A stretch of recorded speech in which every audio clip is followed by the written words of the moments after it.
Bienvenidos sean todos y cada uno de ustedes a este su programa De Todo Un Poco con Minerva, donde tratamos temas de interés para nuestra comunidad, tales como educación, salud, inmigración, bienes y raíces, hipoteca y muchos temas más.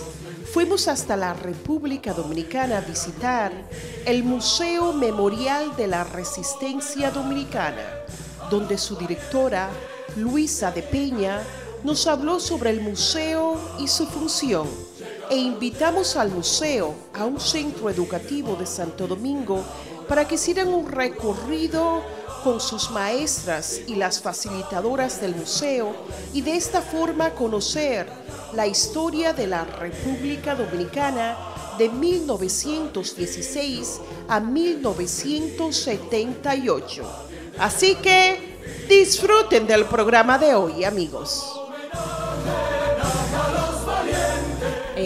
Yo soy Luisa de Peña, yo soy la directora del Museo Memorial de la Resistencia Dominicana. El Museo Memorial, o mejor conocido como Museo de la Resistencia, nació como un proyecto en el año 1996. Entonces, este museo originalmente iba a ser un museo de historia. Lo único que luego de una serie de experiencias decidimos que era mejor un museo de memoria. Entonces, los museos de memoria histórica son diferentes a los museos de historia. Son museos que asumen una posición crítica, son museos que cuentan la historia de las víctimas de terrorismo de Estado. El terrorismo de Estado, pues bueno, como su nombre lo dice, es la aplicación del terror como medio para subyugar a un pueblo. Es un estilo, si se puede decir, si se quiere decir, de gobernar, que es la característica primordial de las dictaduras. Entonces nosotros estudiamos las dictaduras del siglo XX en la República Dominicana, las exponemos y al mismo tiempo pues exponemos la actuación de la resistencia como un ejemplo de esperanza. La resistencia es esperanza, como un ejemplo para el cambio social y más que nada para la construcción de ciudadanía.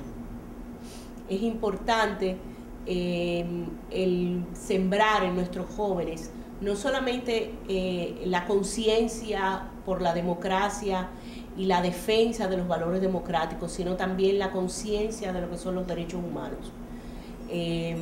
Entonces, eso es lo que hace el Museo de la Resistencia: educa sobre valores democráticos y derechos humanos, sobre la base de la historia de la resistencia a las dictaduras y al terrorismo de Estado en el pasado siglo XX en la República Dominicana. Como es natural, pues nosotros tocamos 4 dictaduras: la dictadura militar norteamericana del 16 al 24, la dictadura de Trujillo del 1930 al 1961, que fue una dictadura totalitaria, brutal, la más brutal de Latinoamérica. Entonces, el gobierno de facto del triunvirato, que es la alteración del orden democrático y por lo tanto está calificado como una dictadura moderna. Se incluye la transición al conflicto armado interno en la Guerra Patria de Abril, la Revolución del 65, como es conocida, y la dictadura de Balaguer, que es también conocida como los 12 años. Nosotros terminamos nuestro recorrido en el 78, que es el momento de la verdadera transición hacia la democracia, porque el ensayo democrático del profesor Juan Bosch fue derrocado por un golpe de Estado. Fueron 7 meses de gobierno que no se puede hablar de transición. La transición inicia cuando se empieza a desmontar el aparato militar de la dictadura en el 78, con 2 decretos fundamentales de Antonio Guzmán, el presidente electo democráticamente, que son la liberación de los presos políticos y la puesta en retiro de los militares sospechosos de violar los derechos humanos. Entonces, es una transición larga, es una transición que se hizo y se ha hecho y se está haciendo sin lo que se llama la justicia transicional, O sea, es una transición de nombre, es una democracia que se sostiene y se ha construido nuestra democracia sobre la base de la impunidad. Eso ha llevado a nuestra sociedad a unos niveles de corrupción y de impunidad increíbles, donde todos los violadores a los derechos humanos simple y sencillamente pasaron a una vida civil sin responder por los crímenes cometidos.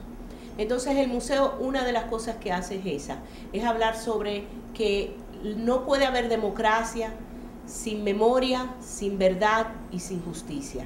Esos tres elementos son indispensables para una verdadera democracia, y una democracia política y una institucionalidad y una fortaleza de Estado realmente, de un Estado democrático y de derecho. Entonces, hablando de eso, pues contamos uno de los proyectos más importantes del museo, que es no solamente el registro de víctimas de las dictaduras, sino también la solicitud de una comisión de la verdad que investigue y dé una versión oficial sobre los crímenes cometidos durante la dictadura. Entonces, en el museo, como es natural, nuestros principales proyectos y programas son los programas educativos. Aún los programas expositivos y las actividades lúdicas giran alrededor del mismo tema: educar sobre derechos humanos, educar sobre valores democráticos y, más que nada, también memoria.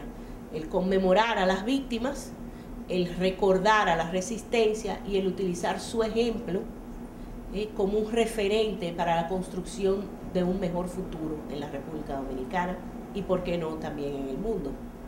Es interesante señalar que, por ejemplo, entre los programas educativos que tenemos, acabamos de lanzar ahora, en esta semana, un programa de educación virtual sobre derechos humanos. Es el primer museo en República Dominicana que tiene cursos virtuales en asociación con los colegios tecnológicos comunitarios que cubren todo el país. Nosotros tenemos un programa afiliados al Ministerio de Educación, donde recibimos 300 estudiantes diarios y le damos formación a los docentes de cómo enseñar los derechos humanos en el aula y qué es dictadura y memoria. Entonces nosotros estamos ya teniendo un alcance a nivel nacional sobre todo de reafirmar la conciencia democrática y la formación de ciudadanía en los jóvenes. Los jóvenes son los ciudadanos del futuro, los niños y los jóvenes escolares son los ciudadanos del futuro, son estos ciudadanos que transformarán nuestra sociedad no solamente en una sociedad mucho más moderna, sino una sociedad que se base sobre la cultura de la paz, la tolerancia, la no discriminación, el respeto a los derechos humanos. Entonces, la función del Museo Memorial es esa. Y como le acabo de explicar, es muy diferente a lo que es un museo de historia, que lo que hace es que te relata la historia desde un punto de vista científico y fuera del escenario. El Museo de Memoria te relata, pero también te invita a reflexionar y provoca en ti una crítica, ya sea positiva, negativa, pero te obliga a tomar una posición. Entonces, al ser un museo crítico, pues eso es lo que provoca en el visitante. Todo el que entra al Museo de la Resistencia sale con una opinión. Que nunca jamás tengamos dictadura. No me gustó lo que hizo Trujillo. A mí me gustó que nos educaron para saber, para aprender qué es una dictadura y un dictador. Sobre el teniente Amado, cuando a Trujillo lo mataron cerca del malecón. Lo que más me impresionó de este viaje fue el centro de la tortura, que me dio mucho miedo, por cierto, pero todo estaba bien, me encantó el viaje.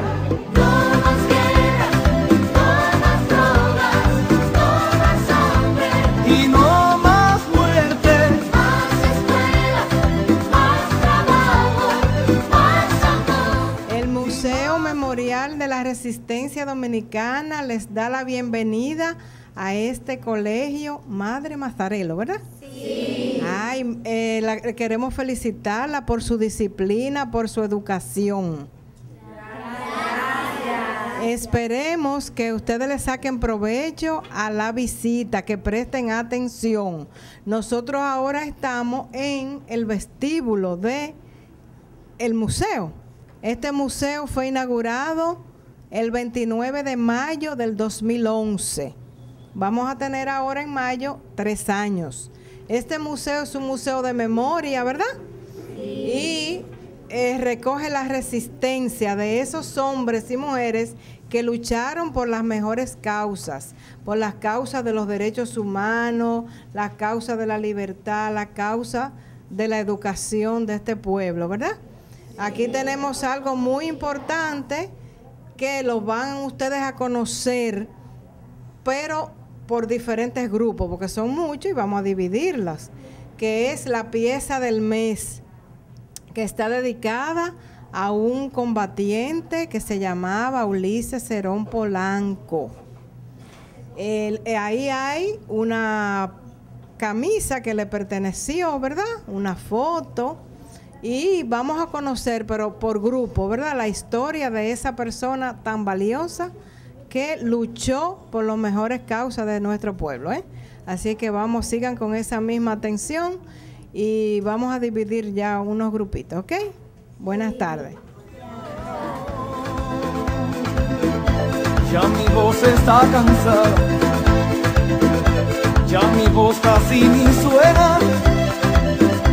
Por eso cantan los niños de mi Quisqueya. Miren, Ulises Cerón Polanco nació en el 1938 de una familia humilde pero con muchos valores. Fue un joven que se destacó porque se opuso a la dictadura de Trujillo y al gobierno de Joaquín Balaguer también. Fue un joven que participó en hechos importantes como la Guerra de Abril. En la Guerra de Abril él tuvo participación en el 14 de junio.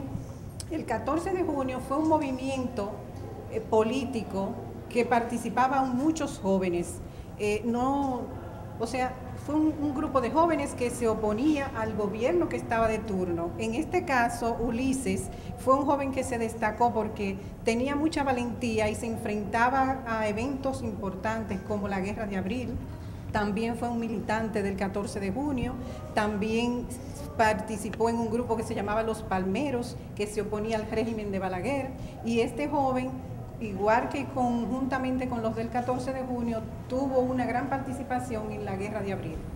Ya saben quién es Ulises Cerón Polanco, que fue un joven valiente que participó en el 14 de junio, fue un militante también político en Los Palmeros, el grupo Los Palmeros que se oponía al régimen de Balaguer, y finalmente en el régimen de Balaguer lamentablemente fueron enfrentados por la policía, donde él cayó muerto en el año 71, 72 por ahí.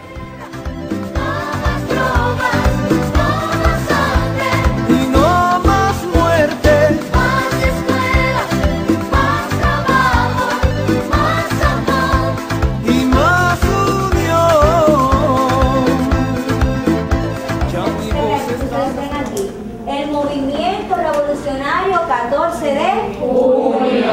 El movimiento 14 de junio se creó en 1960, en enero de 1960, por este grupo que ustedes ven ahí. ¿Quién lo lideró? Manolo Tavares Justo, que en realidad se llamaba Manuel Aurelio Tavares Justo.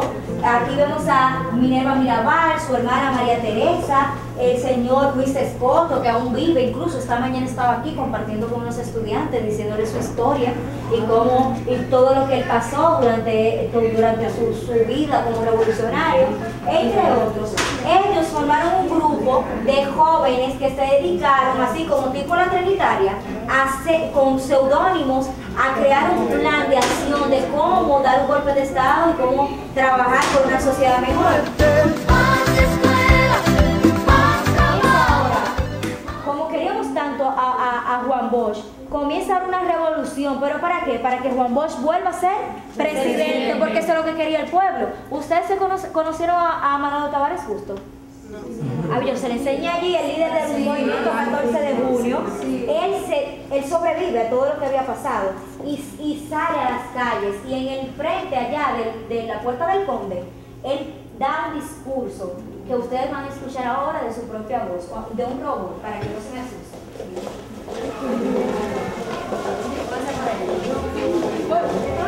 Atiendan el discurso.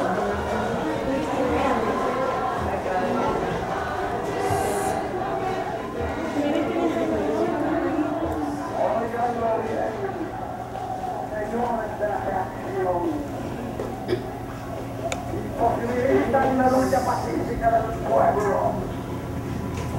El 14 de junio, sabe muy bien dónde están las escarpadas montañas de Quintella. A ellas iremos, y en ellas mantendremos encendida la antorcha de la libertad. Ya mi voz está cansada, ya mi voz casi ni suena. Por eso cantan los niños de mi Quisqueya.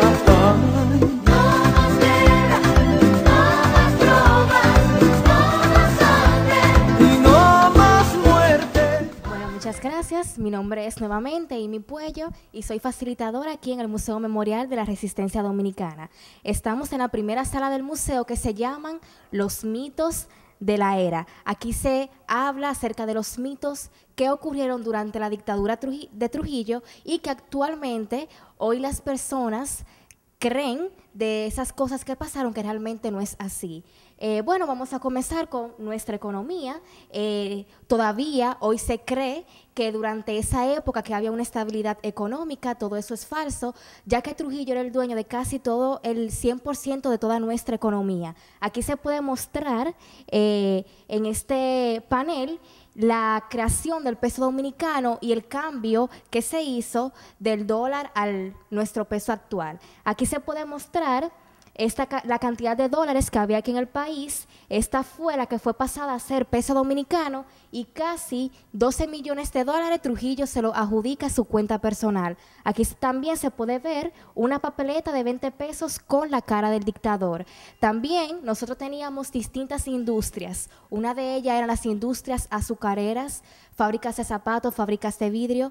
Todo eso era negocio personal de Trujillo, ya que el Estado pagaba, pero él era el único que recibía. De un 100% de industria que teníamos aquí en el país, un 51% pertenecía al dictador, un 42% a los inversionistas norteamericanos y solamente un 7% era de la población nacional. O sea que nosotros prácticamente no teníamos nada.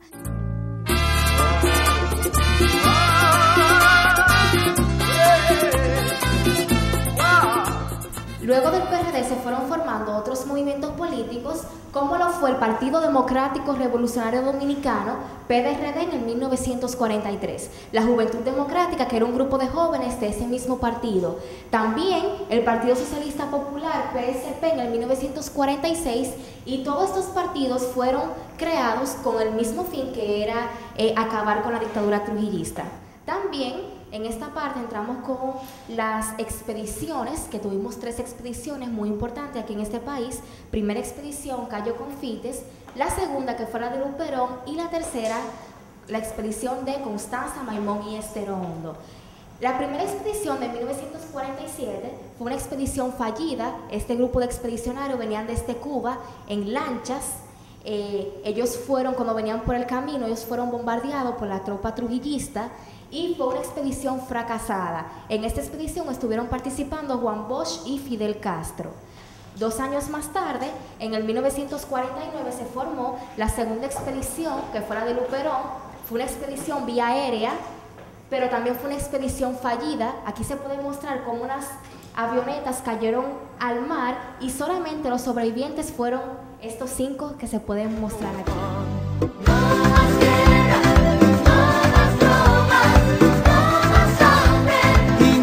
Ahora mismo estamos en una representación de lo que fue el centro de tortura La 40. Esta era una cárcel que estaba ubicada aquí en Santo Domingo, en donde muchas personas fueron torturadas.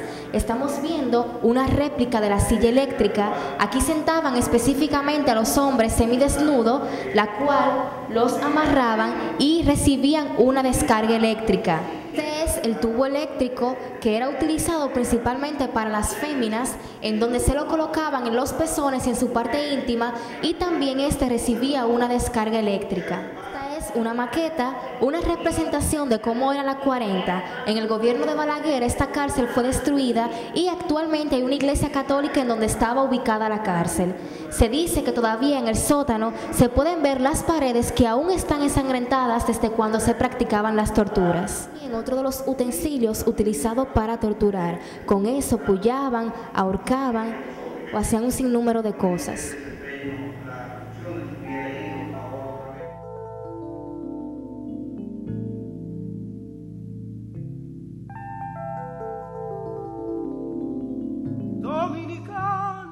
Un holograma de las hermanas Mirabal en 3D. Vamos a escuchar cuál es el mensaje que ellas nos quieren dar. Hola, yo soy Minerva Mirabal de Tavares. Esta es mi hermana mayor, Patria Mirabal de González. Hola, ¿cómo están ustedes? Y ella, mi hermana menor, María Teresa Mirabal de Guzmán. Hola, estoy aquí para decirles, mientras exista aquello por lo que valga la pena luchar, me bastará una grieta para retoñar de nuevo, para que esta ansiedad mía de alas se desborde, porque yo no me rindo, porque yo me resisto a no ser fiel en lo que creo. Todo lo que está mal, todas las injusticias, son una razón para oponer resistencia, para no perder la voluntad, el grito, para no extraviar el rumbo. ¿Acaso no tenemos todos nuestras dificultades? El mérito está en no dejarse vencer por ellas. Lo bueno del ser humano es desvivirse, es respetar a los demás seres humanos. Mientras no haya en el mundo justicia, mientras más grande sea la confusión, la duda, el desencanto, resistirnos es el único orden que nos permitirá pertenecer a una obra más honorable e inmensa, más sublime y eterna.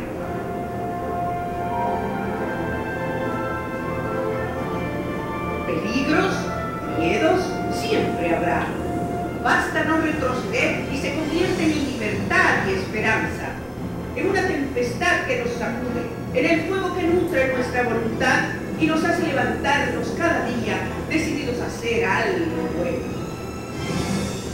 Ayer y aquí, incontables hombres y mujeres dijeron, hoy y aquí me resisto, me niego a que todo sea igual, a que no exista otra grandeza para todas las cosas. Por eso, la resistencia ha dejado su huella en los días, en la historia. Como la vida es un bien supremo, ser útil es una responsabilidad, un latido fijo clavado en el alma, que nos obliga a darlo todo y a exigirlo todo. Resistirnos a muchas nos salvó para siempre de la soledad, del olvido, de la muerte. Bienvenidos a otra manera de vivir y de ser.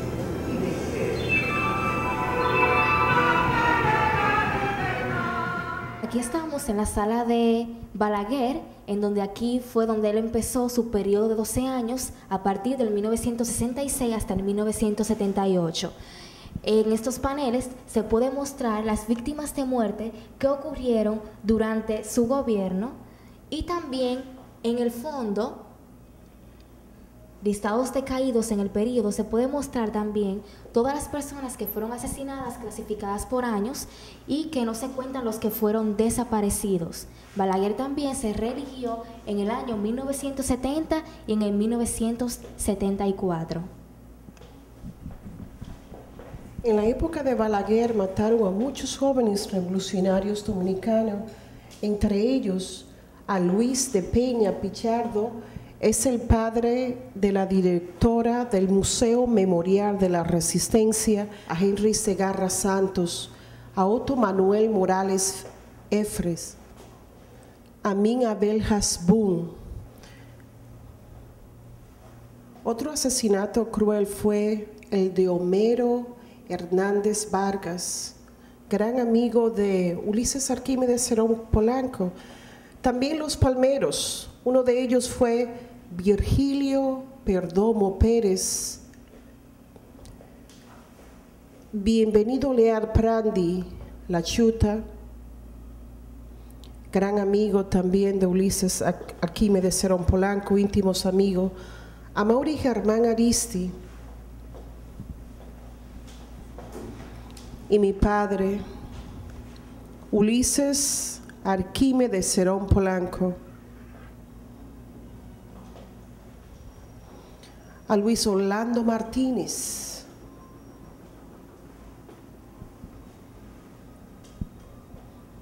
Sagrario Díaz, como fue conocida.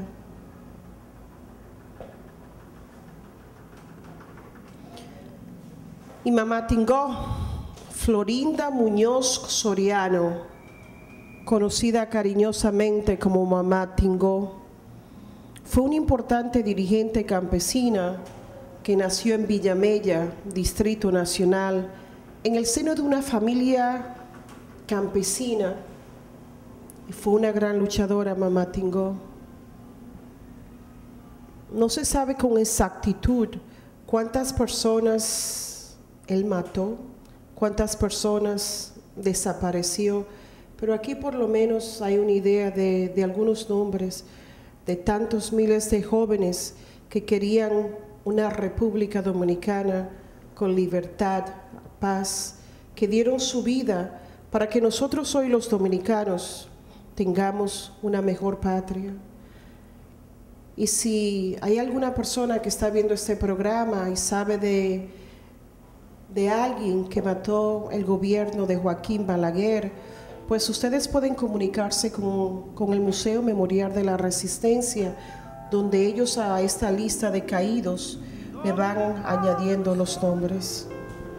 Nerva Cerón, por esta tarde tan maravillosa que nos permitió conocer más acerca de nuestra historia y del aporte que hizo su padre Ulises Cerón. Le prometemos que rezaremos por usted y toda su familia, y que le agradecemos esta tarde tan maravillosa y espero que tenga una vida llena de alegría. Gracias. Gracias, doña Minerva. Mi voz está cansada, ya mi voz casi ni suena, por eso cantan los niños de mi Quisqueya.